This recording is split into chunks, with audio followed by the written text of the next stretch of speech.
So apparently, this is a real sport now. I've become a professional sperm racing athlete, and this is how I'm fertility maxing to beat UCLA. No gooning, no fast food, no alcohol, no smoking. Every single day I'm up at 6 a.m. to drink 2 liters of pineapple juice, 8 gallons of water, and I'm going to the gym to bring home that trophy. There's nothing that I'm not doing. Gooning culture has gotten out of control. Honestly, the fact that I even said those two words, gooning and culture, in the same sentence is remarkably depressing. I don't even know if gooning is fully responsible for this, but this does fall in line with this weird obsession with beating one's meat until your third eye cries, so to speak. I'm talking sperm racing. I was deep in the Reddit trenches when r/NotTheOnion showed me LA's show-stopping new sport. I thought it was a joke, but the joke's on me. And I wasn't the only one in disbelief, and even the news articles that began to surface weren't buying it. Tickets for the world's first ever sperm race almost sold out in just 24 hours. Fuckboyproblems.s on Instagram had this to say: "Sperm racing is redefining the future of reproductive health by turning it into a sport."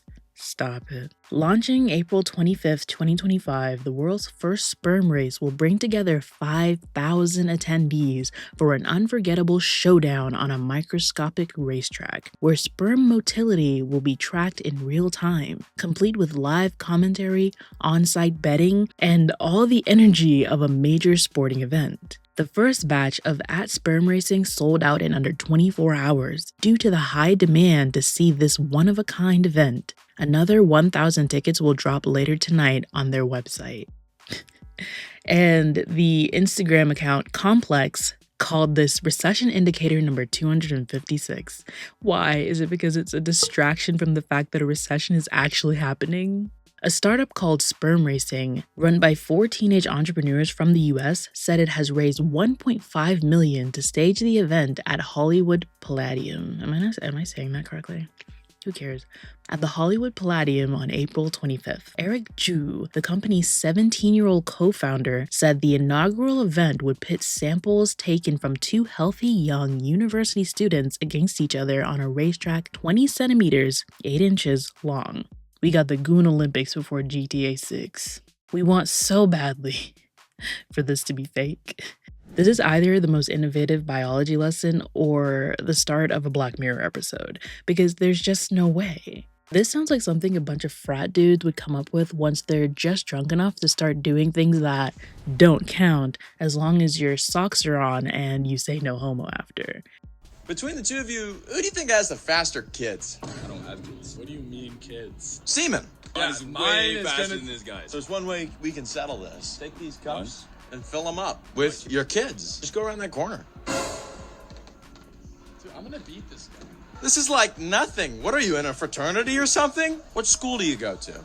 UCLA. USC. Which made me curious as to who actually came up with this. Let's take a look at their page of founders. And I just want to point out the fact that 2 of their founders are underaged. And in the previous thing that we read, it said that all of their founders are teenagers. One of their founders even has one of the most touching things as their pinned tweet. "My single biggest goal in life right now isn't to make a fortune, land a stable job, or chase happiness. I want to create something that will fundamentally change the world for the better. Something that actually helps people by solving one of humanity's biggest problems. I honestly don't care if I get rich from it or not."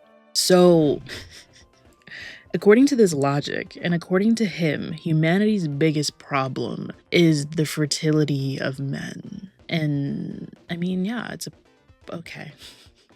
There's literally so many different things you can do to make a difference, man. Anyways, here's an interview with one of the founders, which hopefully can clear up any confusion we have around the reason why. I doubt it. So like ever since I was 2, I always wanted to sperm race and relive the memories. But what was kind of interesting was once we got a little bit further, it was like, okay, like sperm is actually a very important biomarker. It's an aggregate biomarker. So the healthier you are, the faster your sperm moves. So we're trying to turn this health into a competition by making people healthier, using improving their biomarkers, right, and stuff like that. And then The finish line is basically how it works is you have a sperm go through a microfluidic, and then we have something called rheotaxis, and it basically pushes against the current of the sperm, simulating a reproductive system to make the sperm move from point A to point B. I came up with the idea, I think, 3 months ago. So this billionaire, he ended up flying us out to New York. He was like, what's the craziest idea that you have that's not your current company? And I was like, sperm racing. And it's something that I've been wanting to do for a while, right? So like ever since I was 2, I always wanted to sperm race. And relive the memories, and relive the memories, and relive the memories. What do y'all think? Could this just have been a wild idea that their billionaire investor couldn't fully stand behind unless he could explain away why he was letting a bunch of barely legal young men play with each other's baby batter? So they just tacked on the whole spiel about male reproductive health?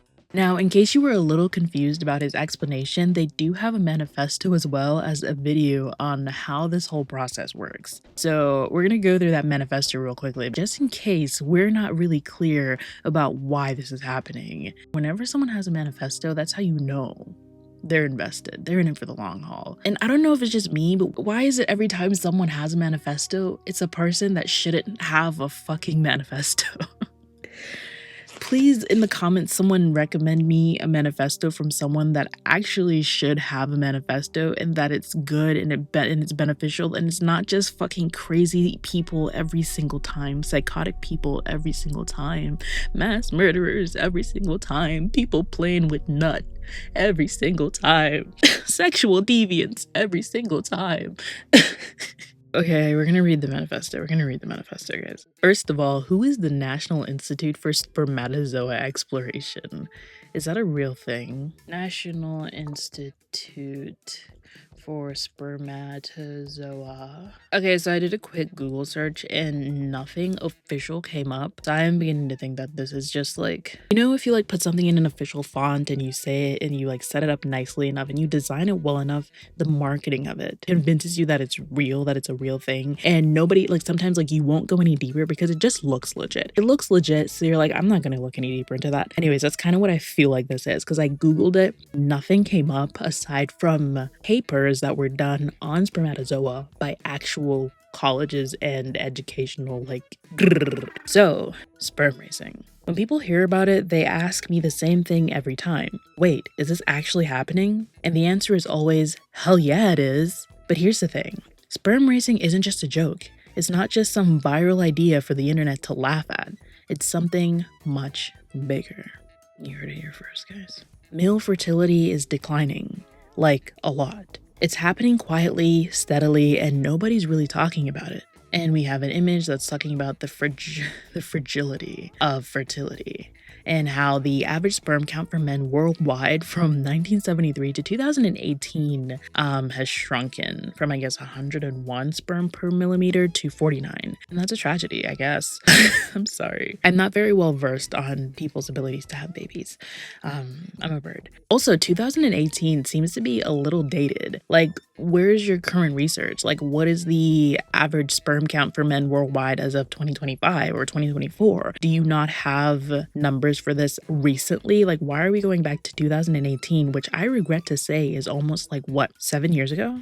And sperm motility, which means how fast your sperm moves, turns out to be a massive factor in fertility. It's measurable, trackable, and just like running a race or lifting a weight, it's something you can actually improve. But no one's turned it into something people care about. So we did. We're turning health into a sport. That's very fucking bold of you to say, because what sport isn't about health? What other sport isn't about health? If you can train for sports, spend hours perfecting your form, pushing your body to its limits, then why can't you train your health too? Why can't you measure it, improve it, compete in it? That's literally what every other sport is. Am I missing something, guys? We're building the first ever racetrack for sperm. 2 competitors, 2 samples, 1 microscopic finish line.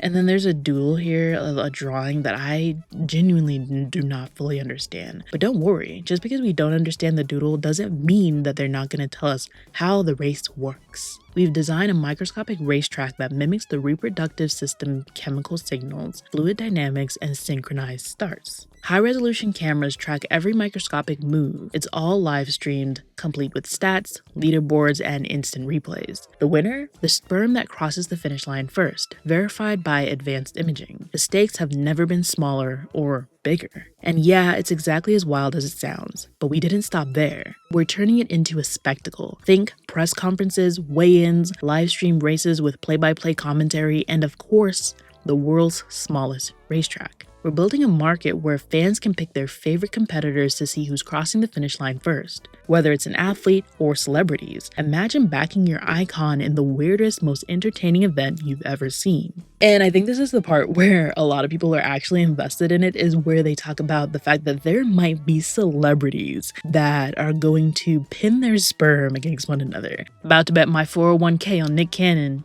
But I just find it hard to believe that actual celebrities are going to want to put their sperm under a microscope for people to watch. I feel like there would have to be a very large amount of money on the table for this to become a celebrity event. Or just dudes wanting to back their masculine pride. This is such a dude thing. Like, no one other than dudes have gone down to the microscopic level to try and be better than one another.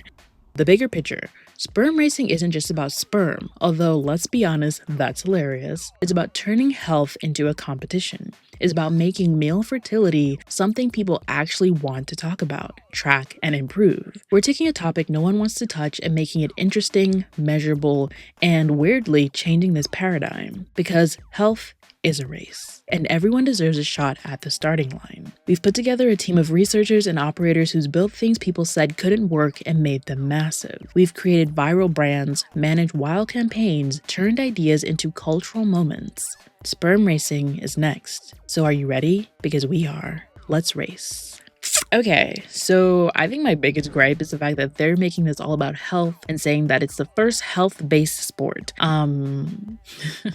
I'm sorry, but just because it has to do with semen, which I guess men do hold near and dear to their hearts, some of them, it's not gonna make someone want to be an athlete, in my opinion, in my general opinion, because every sport is down to health. Every sport is down to eating right, being active. Like, the motility and the health of your sperm is dependent on the health of your body. And so you still have to have a general vested interest in wanting to better yourself. And I don't think the fact that your sperm is faster than Tom, Dick, or Harry's is going to change that. Because at the end of the day, a lot of the times, people that are unwilling to change their lifestyle to have better sperm or have better look athletically, whatever you may have it, do it for not only bettering themselves and bettering their lives, but the people that won't be willing to do it, and you can totally roast me for this, are going to be people that weren't going to do it in the first place. I don't know, fuck me, right? Fuck my opinion. And guys, you have to understand, these dudes are completely 100% legit. How do I know that? It's because of their official promo video. Yeah, I know, the promo videos would seal the deal for me. Even though they have a website, they're selling tickets, there's news articles everywhere, it was the promo video that drove it home for me. And my favorite part of the promo video was this. The battle for whose sperm is the healthiest, the fastest, and the tastiest. The healthiest, the fastest, and the tastiest. They have a taste test. I volunteer as a taste tester. The tastiest? The tastiest? The fuck? So yeah, a lot of people are baffled by the fact that there is possibly going to be a tasting component, which... like, it's kind of weird because, like, you want to sell this as something that's health related, that is completely well-meaning, good-intentioned, but we're also going to have people drinking cum.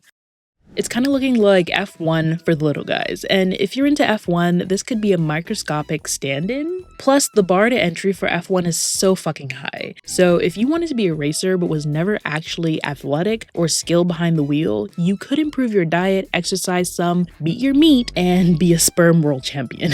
Now, tickets range from $20 with your college ID to $2,500 for the VIP treatment. I don't know who would pay $2,500 to be a VIP at a splooge racing event, but could they spread some of that disposable, it's clearly disposable, income around?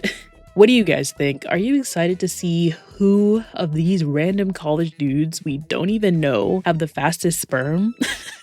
And don't worry, if you genuinely couldn't give less fucks about them, there's potential that actual celebrities might participate in this sport in the near future too. So if that's the case, what celebrity are you literally on the edge of your seat to know how fast their sperm are. Like, it keeps you up at night not knowing how fast Leonardo DiCaprio's sperm.